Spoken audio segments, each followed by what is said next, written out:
မင်္ဂလာပါခင်ဗျာယနေ့နောက်ဆုံးရပြည်တွင်းဒေါ်လာရင်းနဲ့စီးရေးသတင်းတွေကိုတင်ဆက်ပေးတော့မှာပဲဖြစ်ပါတယ်ပထမဆုံးရရှိလာတဲ့သတင်းတစ်ပုဒ်အရရခိုင်ယူမနဲ့ပဲခူးယူမတောင်ကြီးတစ်လျှောက်မှာရှိတဲ့အာရခတပ်တော်အေးရဲ့ထိုးစစ်ဆင်မှုတွေဟာဆိုရင်တော့အရှိန်အဟုန်အမြင့်ဆုံးအခြေအနေကိုရောက်ရှိလာနေပြီလည်းဖြစ်ပါတယ်အထူးသဖြင့်စီးရေးပြူဟာအရာအလွန်အရေးပါတယ်အမ်ဘရန်လမ်းမကြီးနဲ့စစ်ကောင်စီရဲ့အသက်သွေးကြောဖြစ်တဲ့ကားပါဆာ16ရန်ချက်ဆက်ယုံတို့ရဲ့နောက်ဆုံးရစီးရေးချင်းတွေကိုလည်းစူးစီးတင်ဆက်ပေးတော့မှာပဲဖြစ်ပါတယ်ပထမဆုံးသတင်းအချက်လက်အနေနဲ့ရခိုင်ပြည်နယ်အမ်းမြို့နယ်နဲ့မကွေးတိုင်းငဖဲမြို့နယ်တို့ကိုဆက်သွယ်ထားတဲ့အမ်ဘရန်ယူမကျော်လမ်းမကြီးဟာအခုအခါမှာတော့အာရခတပ်တော်အေးရဲ့အလုံးစုံထိန်းချုပ်မှုအောက်ကိုရောက်ရှိဖို့အတွက်လက်တကံအကွာကိုရောက်ရှိနေပြီလည်းဖြစ်ပါတယ်။မေလာဆမ်ပိုင်းကစတင်ပြီးတော့ဗစီရွာနိုင်ရီကန်လမ်းဟောင်းနဲ့ယူမဘော်ကခန်းစစ်စခန်းတွေကိုအေးကတစ်ခုပြီးတစ်ခုအပြတ်အသက်ချေမှုန်းတိုက်ခိုက်ခဲ့တာပါ။စစ်ကောင်စီဘက်ကတော့သူတို့ရဲ့နောက်ဆုံးလက်ကျန်ပြူဟာကုန်းတွေကိုလက်မလွတ်ရရေးအတွက်လေကြောင်းပစ်ကူတွေလက်နက်ကြီးပစ်ကူတွေကိုအလွန်အကျွံအသုံးပြုနေပြီးတော့မြေပြင်စစ်ကြောင်းတွေကတော့ကစင့်ကလျာပြိုလဲနေပြီလည်းဖြစ်ပါတယ်။မြေပြင်သတင်းရင်းမြစ်တစ်ခုရဲ့အဆိုအရကတော့အဲ့ဒီလမ်းကြောင်းတစ်လျှောက်က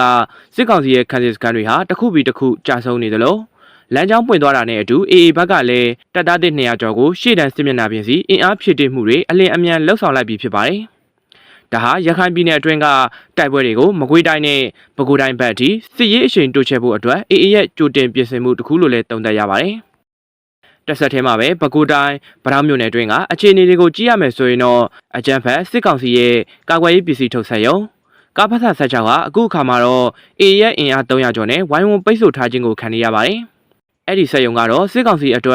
်အဓိကရန်ချက်ဆက်ယုံဖြစ်တယ်လို့ပဲခူးရိုးမတောင်ကြီးမှာအချက်အချာကြားတဲ့စစ်ရေးပြစ်မှတ်တစ်ခုလည်းဖြစ်နေပါတယ်။လက်ရှိမှာတော့အေးရဲ့ထိုးစစ်ကြောင့်ဆက်ယုံနီနာကကာကင်းစကန်တွေဟာကြာရှုံးခဲ့ရပြီးတော့ဆက်ယုံရဲ့လုပ်ငန်းဆောင်တာအလုံးကလည်းလုံးဝရပ်ဆိုင်းသွားပြီလို့သိရှိရပါတယ်။အဆိုပါကာဘာဆာ16ကြာဆုံးနိုင်ခြင်းအလွန်များပြားနေတာကြောင့်နေပြည်တော်မှာရှိတဲ့စစ်ဗိုလ်ချုပ်တွေဟာအသေးအတန်ခုခံဖို့အတွက်မြေပြင်တပ်မှုတွေကိုဖိအားပေးညွှန်ကြားနေရပါတယ်။စစ်ကောင်စီဟာသူတို့ရဲ့အသက်သွေးကြောဖြစ်တဲ့လက်နက်ထုတ်လုပ်ရေးကွင်းဆက်ပြတ်တောက်သွားမှာကိုအလွန်အမင်းစိုးရိမ်နေကြတာပါ။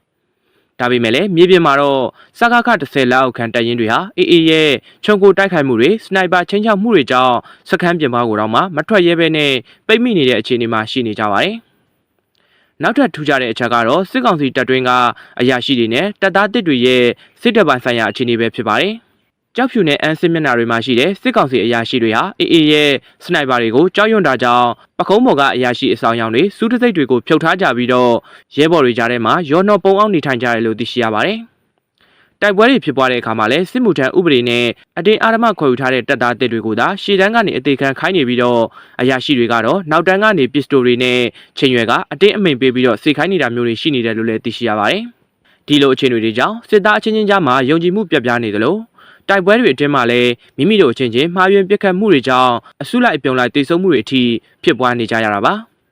ခြုံငုံသုံးသက်ကြည့်ရရင်တော့အာရခတပ်တော်အေဟာရခိုင်ပြည်နယ်ကိုကျော်လွန်ပြီးတော့မကွေးတိုင်းနဲ့ပဲခူးတိုင်းအထိစစ်ရေးပြူဟာကိုဟန်ချက်ညီညီတိုးချဲ့လာနိုင်ပြီလည်းဖြစ်ပါတယ်အမ်ဘရန်လန်ချောင်းကိုထိန်းချုပ်နိုင်ခြင်းနဲ့ကားဖတ်စာ16ကိုပိတ်ဆို့တိုက်ခိုက်နေခြင်းဟာ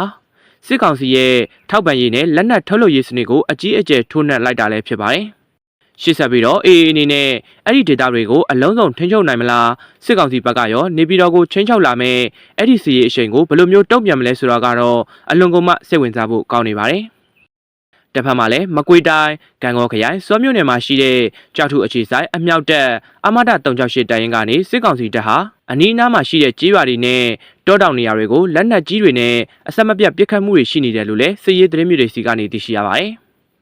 စစ်ကောင်စီတပ်ဟာကြောက်ထုအခြေဆိုင်အမြောက်တပ်အမဒ368တပ်ရင်ကိုလေကြောင်းကနေလက်နက်ခဲယမ်းတွေနဲ့စားနပ်ရိက္ခာတွေအဆက်မပြတ်ဖြည့်တင်းနေတာဖြစ်ပြီးတော့ညနေပိုင်းဆိုပါကလက်နက်ကြီးတွေပစ်ခတ်မှုတွေရှိနေတာဖြစ်တယ်လို့စစ်ရေးသတင်းမြစ်တွေကပြောပြထားပါတယ်။ကြောက်ထုကိုလက်နက်ခဲယမ်းတွေနဲ့စားနပ်ရိက္ခာတွေအဆက်မပြတ်စစ်ကောင်စီတပ်ကပို့ဆောင်နေတာရှိပါတယ်။နောက်ထပ်တစ်ခုကအဲ့ဒီတပ်ရင်ကနေလက်နက်ကြီးတွေကလည်းအနီးအနားကကြေးရွာတွေနဲ့တောတောင်တွေကိုပစ်ခတ်မှုတွေရှိနေကြပါတယ်။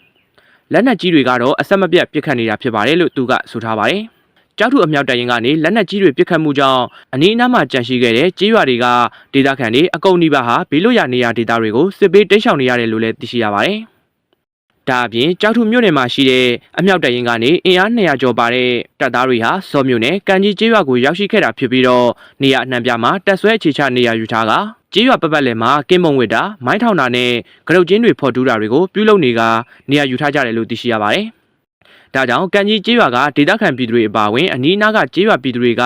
စအရရအထူးဂရုစိုက်ကြဖို့နဲ့စစ်ကောင်စီတပ်ရဲ့လေကြောင်းအန္တရာယ်တွေကိုလည်းအထူးကာကွယ်ရှောင်တိန်ကြဖို့အသိပေးနှိုးဆော်အပ်တယ်လို့ရော်အလင်းတန်းကဆိုထားပြန်ပါတယ်နောက်ထပ်ရရှိလာတဲ့သတင်းတပုတ်အရမကွေးတိုင်းနမောင်မြို့နယ်တဲကစစ်ကြောင်းထိုးလာတဲ့စစ်ကောင်စီတပ်တွေကိုဗိတ်တနိုးပြည်သူ့ကာကွယ်ရေးတပ်ဖွဲ့တွေအနေနဲ့အချိန်မှန်မိုင်းပုံးတွေနဲ့ပစ်ခတ်တိုက်ခိုက်ခဲ့တာကြောင့်စစ်ကောင်စီဘက်ကထိခိုက်ဒဏ်ရာရသူတွေအတော်များပြားခဲ့တယ်လို့လည်းသတင်းတွေရသိရှိရပါတယ်။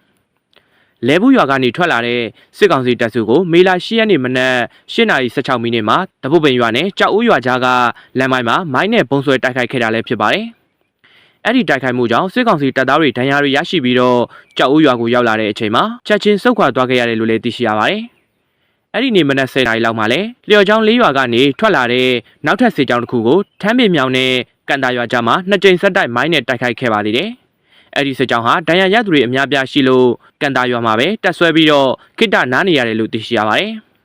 စစ်ကောင်စီဘက်ကဒဏ်ရာရသူတွေကိုတည်ယူဖို့အတွက်ဒေသခံပြည်သူတွေရဲ့ကားနှစ်စီးကိုအတင်းအဓမ္မသိမ်းယူပြီးတော့နမောင်မြို့ကိုပြန်ပို့ခဲ့ကြရပါတယ်။ညနေ6:00နာရီလောက်မှာတော့အဲ့ဒီကားနှစ်စီးကိုကလရှင်ရွာရဲ့အရှိတ်ဘက်မှာမိုင်းနဲ့နောက်ထပ်တစ်ကြိမ်ပစ်ခတ်တိုက်ခိုက်ခဲ့ပါသေးတယ်။ဒါပေမဲ့ကားပေါ်မှာအရက်သားပြည်သူတွေပါနေတာကိုတွေးလိုက်ရတဲ့အတွက်တော်လှန်ရေးတပ်ဖွဲ့တွေအနေနဲ့ပြည်သူတွေမထိခိုက်စေဖို့အတွက်ကားနှစ်စီးကြားမှာပဲသတိပေးချင်းချောက်တဲ့အနေနဲ့အကန့်အသတ်နဲ့ဖောက်ခွဲတိုက်ခိုက်ခဲ့တာပါ။လက်ရှိအချိန်မှာတော့စစ်ကောင်စီကအင်အားနဲ့လက်နက်ခဲယမ်းတွေပြန်ဖြည့်ပြီးတော့စစ်ကြောင်းပြန်ထိုးနေတာကြောင့်ဒေသခံပြည်သူတွေအနေနဲ့စစ်ကြောင်းသွားလာရမှာလမ်းကြောင်းတစ်လျှောက်မှာအထူးသတိထားသွားလာကြဖို့ဗိတ်တနိုးကာကွယ်ရေးတပ်ဖွဲ့ကတိုက်တွန်းပြောဆိုထားပါတယ်။မကွေးတိုင်းဗရန်မြို့နယ်ထဲကိုတော့မင်းဘူးမြို့ဘက်ကနေစစ်ရင်တပ်2စီးထပ်မံဝင်ရောက်လာတာကိုလည်းတွေ့ရှိရပါတယ်။နက်ရီကန်လမ်းဟောင်းလမ်းတစ်တွေပေါ်ကိုခီးတဲ့တင်ကားတွေဖြတ်တန်းသွားလာရင်တော့လမ်းဘေးနှစ်ဖက်မှာအခြေအနေတွေကဘယ်လောက်ထိဆိုးဝါးနေမလဲဆိုတာကိုတွေးကြည့်လိုက်ရုံနဲ့တင်ကြက်သီးတွေထားလောက်စရာပါပဲ။စကူမြို့နယ်ကစစ်ကြောင်းတစုဟာလက်ကိုင်းမြို့ကိုဖျက်ပြီးတော့ရွာတစ်ကုန်းရွာကိုရောက်လာကတော်ကြောင်ကုန်းတုတ်တန်ထဲမှာဒရုန်းဘုံ3လုံးကျွေချတိုက်ခိုက်ပြီးတဲ့နောက်ပြန်ထွက်သွားကြတာလည်းရှိပါတယ်။ပေါက်မြို့နယ်ကစစ်ကြောင်းတွေကတော့တပ်ဖြတ်မှုစတင်နေပြီဖြစ်ပြီးတော့တော်လန်ရေးတပ်တွေကတော့ကြားဖြတ်တိုက်ခိုက်မှုတွေကြောင့်ထိခိုက်ဒဏ်ရာရရှိခဲ့ကြပါတယ်။အဲ့ဒီစစ်ကြောင်းတွေဟာကြောက်ထုမြို့နယ်ဘက်ကိုမသွားဘဲနဲ့ကျင်းရွာကနေမှတဆင်ထီလစ်မြို့နယ်ဘက်ကိုဥတီပြီးတော့ရွေ့လျာသွားလာနေကြတာလည်းဖြစ်ပါတယ်။အဲ့ဒီစစ်ကြောင်းဟာစိတ်ဖြူမြို့နယ်ရွှေဘော်ကျွန်းအခြေဆိုင်ကပ္ပစ22ကာကွယ်ရေးပြည်စီစက်ရုံကနေထွက်ခွာလာတဲ့အင်အား900ခန့်ဝန်းကျင်ရှိတဲ့စစ်ကြောင်းတစ်ကြောင်းလည်းဖြစ်ပါတယ်။ဒီကနေ့ရေဖြူရွာဘက်ကိုဥတီနေတဲ့အဲ့ဒီစစ်ကြောင်းဟာအင်အား250ဝန်းကျင်သာကျန်ရှိသေးတဲ့အတွက်ကပ္ပစ24စခန်းထဲမှာကျန်တဲ့အင်အားတွေရှိနေအောင်ပါပါ။နောက်ထပ်လမ်းကြောင်းတစ်ခုကနေထပ်မံပြီးတော့ရွေလျားသွားလာမလားဒါမှမဟုတ်အဲ့ဒီလမ်းကြောင်းအတိုင်းပဲနောက်တန်းအဖြစ်လိုက်ပါလာမလားဆိုတာကိုတော့ဆက်လက်စောင့်ကြည့်ရမှာလည်းဖြစ်ပါတယ်။ကစုံမအခြေဆိုင်ကပ္ပစ20စခန်းထဲမှာလည်းအင်အား900ဝန်းကျင်ရှိတဲ့စစ်ကြောင်းတစ်ခုစုယုံရောက်ရှိနေတယ်လို့သိရှိရပါတယ်။အဲ့ဒီစစ်ကြောင်းတွေကတော့လောင်းရှည်ဘက်ကနေစစ်မျက်နှာတစ်ခုဖွင့်လာနိုင်တဲ့အခြေအနေရှိနေပါတယ်။တစ်ဖက်မှာလည်းလက်ရှိမြေပြင်အခြေအနေတွေကိုလေ့လာကြည့်ရရင်တော့စစ်ကောင်စီရဲ့ရင်နံတွေရွှေလျားနေတာကမကွေးတိုင်းတွေကစစ်ကောင်စီတပ်တွေပူပန်နေရတယ်ဆိုတဲ့အချက်ကိုပြသနေသလိုပါပဲ။ပြန်လည်သိမ်းယူလိုက်တဲ့မြို့တချို့မှာအုပ်ချုပ်ရေးပြန်လည်ထူထောင်ဖို့အတွက်အရက်ဖက်ဝန်ထမ်းတွေပြန်လည်ဆေးလို့ရတဲ့အတွက်ကားစီးရေးအများကြီးပါနေရလို့ခံမှန်းသိရှိရပါတယ်။ရွှေကူကနေဗမော်ကိုချိတ်ဆက်ဖို့အတွက်မဘိန်ကိုပြန်လည်ထိန်းချုပ်ဖို့ကြိုးစားနေပေမဲ့လွယ်ကူမဲ့တော့မထင်ရပါဘူး။ရခိုင်ဘက်ကိုအရင်ပိတ်ဆို့ပြီးမှတိုက်ခိုက်ဖို့စဉ်းစားနိုင်ပေမဲ့မိုးရသည်မရောက်ခင်လမ်းကြောင်းပေါ်ကတပ်တွေဟာစားနပ်ရိက္ခာနဲ့ခဲယမ်းတွေမပြတ်သွားအောင်လို့တူလောင်တာလောက်ပဲလုပ်နိုင်ပါလိမ့်မယ်။မင်းညံတဲ့ဖလန်တဝိုက်မှာရှင်းလင်းမှုတွေလုပ်နေပေမဲ့ရှင်းလိုက်တဲ့နေရာတွေကိုနောက်ကနေပြန်ဝင်လာတာမို့အိတ်ပေါက်နဲ့ဖောက်ကောက်သလိုဖြစ်နေပြီးတော့အချိန်ကြာရင်တော့ဒေသခံပျောက်ကြားတပ်ဖွဲ့တွေကတဖြည်းဖြည်းပြန်တိုက်လိမ့်မဲ့အနေအထားမျိုးရှိနေကြပါတယ်။ရောဘတ်နဲ့မင်းတပ်ဖက်မှာတော့ထူးထူးခြားခြားမတွေ့ရသေးပဲနဲ့မုံရွာမြိုင်ပေါက်ပသိမ်လန်တစ်လျှောက်မှာနယ်မြေထိန်းချုပ်ဖို့အတွက်အင်အားဖြည့်တင်ထားတာတွေကိုတွေ့ရပါတယ်။ကြောက်ထုနဲ့စုပုံးလေစိတ်တွေကိုပြန်မသုံးနိုင်သေးဘူးလို့ထင်ရပါတယ်။အဲ့ဒီလေစိတ်တွေမှာစစ်လေရင်တွေဆင်းသက်နိုင်ဖို့အတွက်အများကြီးကာကွယ်ရအောင်ပါပါ။တောင်ကုန်းတောင်တန်းတွေထူထပ်တဲ့ဒေသမှုဆွဆွတဲ့ရာသီဥတုနဲ့ဒေသခံတော်လှန်ရေးတပ်ဖွဲ့တွေကိုကြော်ဖြတ်ဖို့အတွက်ကြိုးစားရင်စစ်ကောင်စီပဲအရေးနိုင်ပါလိမ့်မယ်။စကိုင်းကိုကြော်ပြီးတော့ကချင်ပြည်နယ်အထိထိုးစစ်ဆင်နေတာဖြစ်ပြီးတော့စစ်ရင်နဲ့အရက်ရင်400ကျော်ပါတဲ့ရင်နှန်းကျူတွေဟာထီးချိုင်းကိုဖျက်ပြီးတော့ကတာနဲ့အင်းတော်ဒေသတွေစီကိုဥတီရွေလျားနေတာကိုလည်းတွေ့ရှိရပါတယ်။ထီးချိုင်းနဲ့အင်းတော်မြို့တွေရဲ့အုပ်ချုပ်ရေးပုံမှန်ဖြစ်ဖို့အတွက်အရက်ဖက်ဝန်ထမ်းတွေပါလာသလိုစစ်ရင်အားကိုတော့အတိအကျမတိမပြုတ်နိုင်သေးပါဘူး။နန်းစီအောင်ကနေနမချီမော်ဘက်ကိုတွာလာနေတဲ့စစ်ကြောင်းရဲ့ဆက်သွယ်ရေးကတော့ရုတ်တရက်ပျောက်ကွယ်သွားပါတယ်။ဒါပေမဲ့မနေ့ကမနက်ပိုင်းကနေစပြီးတော့ဝေခါဟိုပင်မွန်ညင်လမ်းပိုင်းနဲ့ဆိုင်တောင်တာမခန်းဆယ်စင်အင်းတော်ကြီးလမ်းပိုင်းတွေကိုပြန်လည်ဖွင့်လှစ်တော့မယ်ဆိုတဲ့သတင်းတွေထွက်ပေါ်နေပါတယ်